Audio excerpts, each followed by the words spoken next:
আসসালামু আলাইকুম প্রিয় বন্ধুরা, আজকে আমরা আলোচনা করব দ্য সেকেন্ড কামিং ডব্লিউ.বি. ইয়েটসের। আমরা বেশ কয়েকদিন ধরে ডব্লিউ.বি. ইয়েটসের বেশ কয়েকটি কবিতা আমরা আলোচনা করেছি। যারা ভিডিওগুলো দেখেননি তারা দেখে নিতে পারেন। আমরা প্রথমেই সেকেন্ড কামিং এর লাইন বাই লাইন পড়ব, দেন বোঝানোর পরে আমরা সামারিটা জেনে নেব, যার ফলে আমাদের পুরো কনসেপশন চলে আসবে বলে আমি মনে করছি। তো চলুন আমরা শুরু করি। Turning and turning in the widening gyre, the falcon cannot hear the falconer. Things fall apart, the center cannot hold. Merely anarchy is loosed upon the world. এখানে turning in the widening gyre বলতে একটি গোল চাকাকে বোঝানো হয়। জায়ার কি জিনিস? জায়ার হচ্ছে একটা চাকা, যে চাকাটা কোনো একটা কেন্দ্রকে আবির্ভূত করে থাকে, কোনো একটা একটা শিকড় বা একটা মূল জিনিস, যেটা আমরা কোনো সাইকেলের চাকা যেমনটা মধ্যখানে একটা রড ভরে ওই চাকাটা ঘুরতে থাকে একটা কেন্দ্রভূত হয়ে, ঠিক তেমনই বলছে এই যুগ সমাজটা, এই সারা পৃথিবীটা, এই অতীতকাল থেকে বর্তমান সময়, যে সময়টা আসলে একটা চাকার মতো ঘুরতে আছে। যখন এই সভ্যতাটা আসলে চাকার মতো ঘুরতে আছে, তিনি জায়ার বলতে সাধারণত সভ্যতাকে মিন করতে চেয়েছেন। এই সভ্যতাটা যখন ওই চাকার শুরুতে কেন্দ্রে ছিল, তখন সেটা অনেক গাঢ় ছিল, কিন্তু এটা আস্তে আস্তে ঘুরতে এটা আস্তে আস্তে পাতলা হতে শুরু করে। আসলে বিষয়টা তিনি চেষ্টা করেছেন যে যখন এই সভ্যতাটা ছিল, যখন ক্রিশ্চিয়ানিটি ছিল, তখন ক্রিশ্চিয়ানিটিটা মানুষ স্ট্রাইক্টলি ফলো করতো, কিন্তু এই যে সময়ের আবর্তন হতে হতে আস্তে আস্তে মানুষ এই ক্রিশ্চিয়ানিটি থেকে সরে আসছে, মানুষ আর ক্রিশ্চিয়ানিটিকে ফলো করছে না, এটিকে তিনি আসলে বোঝাতে চেয়েছেন। তারপরের লাইনে যেটি বলছেন, the falcon cannot hear the falconer. যে ফ্যালকন আসলে এই বাজ পাখিকে বোঝানো হয়েছে। বাজ পাখির কাজ কি? বাজ পাখির কাজ হচ্ছে বিভিন্ন তার শিকারকে হিংস্র ভাবে আক্রমণ করে তার শিকারকে শিকার করে নিয়ে যাওয়া। আর ই ক্যান নট হিয়ার দ্য ফ্যালকোনার। ফ্যালকোনার মানে হচ্ছে আমাদের এই যে ক্রিশ্চিয়ানিটি বা মানুষের যে ইমোশন বা আবেগের জায়গা, সেটিকে আসলে সিম্বলাইজ করেছে। তো ফ্যালকোনার শব্দটার দ্বারা এই ক্রিশ্চিয়ানিটি বা মানুষের যে মানুষের আত্মা যে বিষয়টাতে শান্তি পায়, বা যে ক্রিশ্চিয়ানিটি যে ধর্মীয় অনুসরণ করা, তাহলে মানুষ আর এই ফ্যালকোন দ্বারা মানুষকে বোঝানো হচ্ছে। তাহলে মানুষরা আর এই ফ্যালকোনারদের এই ক্রিশ্চিয়ানিটিকে অনুসরণ করে না, তারা ক্রিশ্চিয়ানিটির রুলস রেগুলেশন ফলো করে না, তাদেরকে শোনে না, এই কথাটি আসলে বোঝাতে চেয়েছেন। Things fall apart the centre cannot hold হোল্ড। তারা আর ওই ক্রিশ্চিয়ানিটিকে সেন্টারকে, যে সেন্টারের দিকে, কেন্দ্রের দিকে আর মানুষ ফিরে যায় না, তাকে যে আবার পৃথিবী থেকে ঈশ্বরের কাছে যেতে হবে এই বিষয়ে মানুষ সচেতন না। মানুষ আর ওই জিনিসগুলোকে আবার যে ফিরে যেতে হবে ঈশ্বরের কাছে, সে বিষয়ে আর মানুষ বিশ্বাস করে না, এটি আসলে বোঝাতে চেয়েছেন। আর সারা পৃথিবীতে লুজড আপন দ্য ওয়ার্ল্ড, সারা পৃথিবীতে কি হয়েছে? ও অরাজকতা সৃষ্টি করেছে, একটা বিশৃঙ্খল অবস্থা সৃষ্টি হয়েছে, যার ফলে এখানে ধর্মীয় অবমাননা এবং মানুষের মধ্যে যে সব কিছুর অবক্ষয়, নৈতিকতার অবক্ষয় দেখা দিয়েছে। আসলে তিনি এই জায়গায় তিনি এটি বোঝাতে চেয়েছেন। তারপরে বলছেন, the blood dimmed tide is loosed and everywhere the ceremony of innocence is drowned. আসলে তিনি এই ধর্মীয় বিষয়টিকে বলছেন যে সারা সব জায়গায় ধর্মীয় অনুসরণগুলোকে এতটা খারাপভাবে অনুসরণ করা হচ্ছে, বা মানুষ মানে না বললেই চলে, যে ধর্মকে হত্যা করে রক্ত যেখানে সেখানে পড়ে আছে। আর তারপরে কি, দ্য সেরিমনি অফ ইনোসেন্স দ্বারা মানুষের যে লাইফস্টাইল, মানুষ যে আগের সভ্যতায়, ক্রিশ্চিয়ানিটির সভ্যতায় যে মানুষ যেভাবে ধর্ম অনুসরণ করতো, তাদের লাইফস্টাইলটা যেরকম ছিল সেটাকে বাদ দিয়ে দেওয়া হয়েছে, টেনে হেঁচড়ে নিয়ে চলে যাওয়া হয়েছে এবং বাদ দিয়ে দেওয়া হয়েছে, এটিকে আসলে বোঝাতে চেয়েছেন। তাহলে দ্য সেরিমনি অফ ইনোসেন্স দ্বারা তিনি যে বিষয়টি সিম্বলাইজ করেছেন, সেটি হচ্ছে যে মানুষের যে লাইফস্টাইল, ক্রিশ্চিয়ান সভ্যতার যে সভ্যতা, সেটিকে তিনি বুঝিয়েছেন। The best lack all conviction, while the worst are full passionate intensity. তো এই যে সব বিষয়ে মানুষের যেই বিশৃঙ্খলা যে অবস্থা, মানুষ আস্তে আস্তে সবচাইতে খারাপ হয়ে যাচ্ছে। তাদের যে নৈতিকতা, আবেগের জায়গাগুলো, তাদের যে ধর্মের প্রতি যে ঘনীভূত অবস্থা, অন্তরের যে টান, সেই টানটা এখন আর নাই। Surely some revelation is at hand. Surely the second coming is at hand. তো সেকেন্ড কামিং শব্দটার দ্বারা যেটি তিনি বুঝিয়েছেন, সেকেন্ড কামিং, প্রথম কামিং হচ্ছে ফার্স্ট কামিং যেটা, সেটা হচ্ছে খ্রিশ্চিয়ান সভ্যতার আবির্ভাবকে বোঝানো হয়েছে। যখন ক্রিশ্চিয়ানিটি ছিল না, কিন্তু জিসাস খ্রিস্টের জন্মের মধ্য দিয়ে ক্রিশ্চিয়ানিটি এসেছে, সেটিকে আসলে বোঝাতে চেয়েছেন। মানুষের মধ্যে যে শান্তি, পৃথিবীতে যে শান্তি এসেছিল, সে শান্তিকে বুঝিয়েছেন। আর সেকেন্ড কামিং দ্বারা বোঝানো হয়েছে যে এমন একটা কোনো কিছুর আবির্ভাব হবে, এমন একটা কোনো কিছুর রেভেলেশন বা প্রকাশ ঘটবে, যে জিনিসটা আবির্ভাব হওয়ার সাথে সাথেই ক্রিশ্চিয়ানিটির বিলোপ ঘটবে। মানে ক্রিশ্চিয়ানিটি আর থাকবে না। মানে অনৈতিকতা, মানুষের মধ্যে যে ধর্মীয় বা এমন একটা খারাপ দানবের উৎপত্তি যেটা আসবে, সেটাই এসে এই মানুষের মধ্যে যে ধর্মীয় গুণাবলীগুলোকে, সেগুলোকে সব কিছু ভেঙে গুঁড়িয়ে দিবে। মানুষের যে মধ্যে যেই ধর্মের প্রতি যে বিশ্বাস ছিল, সে বিশ্বাসগুলোকে গুঁড়িয়ে দিবে। আসলে তিনি এই যে রিভেলেশন বলতে যে বিজ্ঞানের আবিষ্কার, সেই আবিষ্কারকেই বোঝাতে চেয়েছেন, যে যত মানুষের মধ্যে পৃথিবীতে বিজ্ঞানের আবিষ্কার ঘটবে, তত মানুষ যত কিছু মানে কি রহস্যের উন্মোচন হবে, রিভিলেশন হবে, তত মানুষের ধর্মের প্রতি বিশ্বাস আস্তে আস্তে উঠে যাবে। এই সেকেন্ড কামিংটা ঘটবে। The second coming, hardly are those words out when a vast image out of Spiritus Mundi troubles my sight. Somewhere in the sands of the desert, a shape with a lion body and the head of man. তো এই second কামিংটা শুনতে কেমন লাগে? Second coming আসলে এই hardly are the words out, এই শব্দগুলো আসলে খুব কম আসে। একবার তো ফার্স্ট কামিং হয়েছে, সেকেন্ড কামিং তাহলে কি? এটা কি আদৌ মানুষ এ সম্পর্কে জানে? আসলে সেকেন্ড কামিং এই শব্দগুলো আসলে কি খুব একটা বলা হয় না, মানুষের কাছে অপরিচিত। আর এই ইমেজটা কেমন হবে? স্পিরিচাস মুন্ডি, যে বিষয়টা, যে দানবটার উৎপত্তি হবে, সেই দানবটাকে বলা হচ্ছে স্পিরিচাস মুন্ডি। এটার আকৃতিটা কেমন হবে? এটার আকৃতি হবে যে ওর মাথাটা হবে মানুষের, কিন্তু ওর দেহটা হবে সিংহের।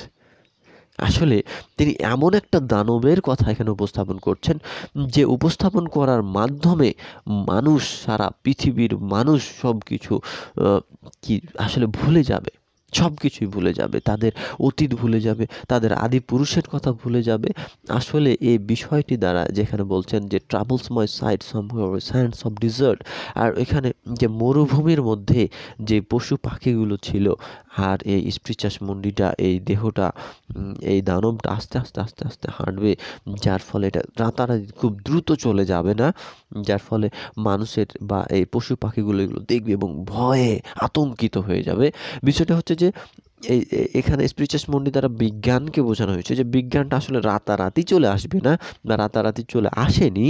বিজ্ঞানটা আস্তে আস্তে আস্তে আস্তে আবির্ভাব হবে এবং মানুষকে এমন কিছু দেখাবে, যেটা দ্বারা মানুষের ধর্মীয় যে বিশ্বাস, সেই বিশ্বাসগুলোকে উঠিয়ে দেবে। এটাই বোঝানো হয়েছে। A gaze blank and pitiless as the sun is moving its slow things while at about it. Real shadow of these indignant desert birds. আচ্ছা, এখানে পিটিলেস সান বলতে যেমনটা বোঝানো হচ্ছে, পিটিলেস এবং এক গেজ ব্ল্যাঙ্ক, যে এক দৃষ্টিতে মানুষ সে বিষয়গুলোকে, বিজ্ঞানকে মানুষ অনুসরণ করবে। যখন এই স্পিরিচাস মুন্ডি আসবে, তখন পশু পাখিগুলো যেমন ভয়ে আতঙ্কিত হয়ে তার দিকেই তাকিয়ে থাকবে, ঠিক তেমন এই যে বিজ্ঞানের আবির্ভাব যেটা হচ্ছে, সেটার দিকেই মানুষ এক দৃষ্টিতে, মানে ওটার পিছনেই মানুষ ছুটবে, আর অন্য কিছুর দিকে ছুটবে না। যেমনটা পিটিলেস, যেমনটা মরুভূমিতে সূর্য নির্দয় হয়ে কাজ করে, ঠিক বিজ্ঞান নির্দয় হয়ে এই ধর্মীয় বিশ্বাসগুলোকে ভেঙে দেবে, ধর্মীয় বিষয়গুলোকে মানুষের মন থেকে উঠিয়ে দেবে। আর এটা আস্তে আস্তে হাঁটবে, যার ফলে সারা পৃথিবী এই সময়টা, এই আবর্তনটা হবে আস্তে আস্তে, রাতারাতি ওভারনাইট কোনো কিছু হবে না, যার ফলে মানুষ এটা সব কিছুকে দেখবে। The darkness drops again, but now I know সারা পৃথিবীতে অন্ধকারাচ্ছন্ন যে ধর্মীয় দিকগুলো, ধর্মীয় বিষয়গুলো যখন উঠে যাবে, সারা পৃথিবী তখন আসলে ধর্মহীন মানুষের অন্তরকে, ধর্মীয় বিশ্বাসহীন মানুষের অন্তরকে আসলে তিনি অন্ধকারের সাথে তুলনা করেছেন। বলছেন সারা পৃথিবীতে অন্ধকার ছেয়ে যাবে এবং অন্ধকার নেমে আসবে, এবং আমি এখন জানি that 20 centuries of stone sleep, পাথর যেমন ঘুমিয়ে আছে, পাথরের মধ্যে যেমন কোনো কিছুই নাই, ঠিক তেমন এই 20th সেঞ্চুরির যে অধিবাসী আছে বা মানুষ আছে, 20th সেঞ্চুরিতে যে মানুষগুলো বসবাস করছে, এদের মধ্যেও আসলে কি ধর্মীয় বিষয়গুলো নাই, ধর্মীয় বিষয়গুলো উঠে গেছে। এটি আসলে বোঝাতে চেয়েছেন। We are vexed to nightmare by a cracking coral, and what rough beast it's our come round at last, the slouches towards Bethlehem to be born. বেথলহাম শব্দটা, বেথলহাম হচ্ছে একটা জায়গা যেখানে জেসাস খ্রিস্ট জন্মগ্রহণ করেছিলেন, সেই জায়গাটিকে আসলে মিন করানো হচ্ছে। তো বলছে বেথলহামে যেমন জেসাস খ্রিস্ট জন্মগ্রহণ করেছিল, তো এই অন্ধকারচ্ছন্নতা বা এই অন্ধকার থেকে মানুষকে ফিরিয়ে আনার জন্য আর কি কোনো জেসাস খ্রিস্ট আসবে? এইরকম এইরকম স্বপ্ন, রাতের যেই স্বপ্ন, এই স্বপ্নটা কি আসলেই কি আবার পূরণ হবে? এরকম স্বপ্ন দেখা কি ঠিক হবে? আসলে তিনি বারবার তিনি এখানে কনসার্ন আছেন যে ক্রিশ্চিয়ানিটি বা ক্রিশ্চিয়ান সভ্যতা যে এখন বিলুপ্ত প্রায়, মানুষের মধ্য থেকে যে ধর্মের প্রতি যে বিশ্বাস উঠে যাচ্ছে, এটি নিয়ে তিনি খুব উদ্বিগ্ন। এই উদ্বিগ্নতার জায়গা থেকে আসলে তিনি এই কবিতাটি লিখেছিলেন, WBS কবিতাটি লিখেছিলেন। তো চলুন আমরা এবার জেনে নেব এটার সংক্ষিপ্ত সামারি। দ্য সেকেন্ড কামিং কবিতাটি রচনা করেন আয়ারল্যান্ডের কবি উইলিয়াম বাটলার ইয়েটস। তিনি 1865 সালে আয়ারল্যান্ডের ডাবলিনে জন্মগ্রহণ করেন এবং 1939 সালে ফ্রান্সের কেনেসে মৃত্যুবরণ করেন। তিনি একজন দার্শনিক, নাট্যকার এবং কবি ছিলেন। তিনি সিম্বলিজম এর জন্য আসলে পরিচিত। এখানে এই কবিতায় দ্য সেকেন্ড কামিং এর কবিতা আসলে সিম্বলিজম বিষয়টি অনেক গুরুত্বপূর্ণ ভূমিকা পালন করেছে। সিম্বলিজম যেমন স্পিরিচাস মুন্ডি একটা সিম্বলিজম, সেকেন্ড কামিং এই টাইটেলটাই একটা সিম্বলিজম, এরকমভাবে অনেকগুলো সিম্বল আছে এই কবিতায়। ইয়েটসের দ্বিতীয় আগমন কবিতাটি প্রথম বিশ্বযুদ্ধের দ্বারা নির্মিত সৃষ্টি ও অশান্তি সম্পর্কে। প্রথম বিশ্বযুদ্ধের পর মানবজাতি এবং ঈশ্বরের মধ্যে সংযোগ ও বিচ্ছিন্নতা ছিল। কবিতাটি দুই ভাগে বিভক্ত করা হয়েছে। প্রথম স্তবকে আধ্যাত্মিক সংযোগ ও দুর্ভাগ্যের কথা বলা হয়েছে, অন্যদিকে দ্বিতীয় স্তবকে দ্বিতীয় আগমন বা সেকেন্ড কামিং সম্পর্কে বলা হয়েছে। সেকেন্ড কামিং মানে হচ্ছে দ্বিতীয়বার কোনো কিছু আসছে। তাহলে প্রশ্ন জাগে, প্রথমবার কি এসেছিল? প্রথমবারে যীশু খ্রিস্টের জন্মের পূর্বে যে 2000 বছর অন্ধকার যুগ ছিল, সেই সময় দুনিয়াতে বিশৃঙ্খলা, নৈরাজ্য বিরাজমান ছিল। তারপর ঈশানবী বা যীশু খ্রিস্টের জন্মের পর দুনিয়াতে শান্তি প্রতিষ্ঠিত হয়, আর এই ঈশানবী বা যীশু খ্রিস্টের জন্মই হলো প্রথম আগমন। ঠিক তেমনই যীশু খ্রিস্টের জন্মের পর প্রায় 2 বছর পর দ্বিতীয়বার কোনো কিছু আসছে। প্রথম বিশ্বযুদ্ধের পর দুনিয়াতে যখন খুব বিশৃঙ্খলা, সহিংসতা, নৈরাজ্য বিরাজমান সৃষ্টি হয়েছিল, তখন দ্য সেকেন্ড কামিং কবিতায় ইঙ্গিত দিয়েছেন যে দ্বিতীয়বার কোনো কিছুর আগমন ঘটছে, যেভাবে প্রথম আগমন হয়েছিল। প্রথম স্তবকে বলা হয়েছে যে ফ্যালকন তার ফ্যালকনারকে হারিয়ে ফেলেছে, অর্থাৎ মানুষগুলো তাদের শাসককে হারিয়ে ফেলেছে। সেন্টার তার নিয়ন্ত্রণ করার ক্ষমতা হারিয়ে ফেলেছে। এখানে সেন্টার মানে হলো গভর্নমেন্ট বা শাসক, অর্থাৎ প্রথম বিশ্বযুদ্ধের পর পুরো বিশ্বে শাসকরা মানুষদেরকে নিয়ন্ত্রণ করার ক্ষমতা হারিয়ে ফেলেছে। কোথাও কোনো আইনের শাসন ছিল না, সর্বত্র বিশৃঙ্খলা, নৈরাজ্য বিরাজমান ছিল। এরই সাথে মনুষ্যরা তাদের ধর্মীয় বিশ্বাস ভুলে যাচ্ছে এবং খারাপ কাজের দিকে অগ্রসর হচ্ছে।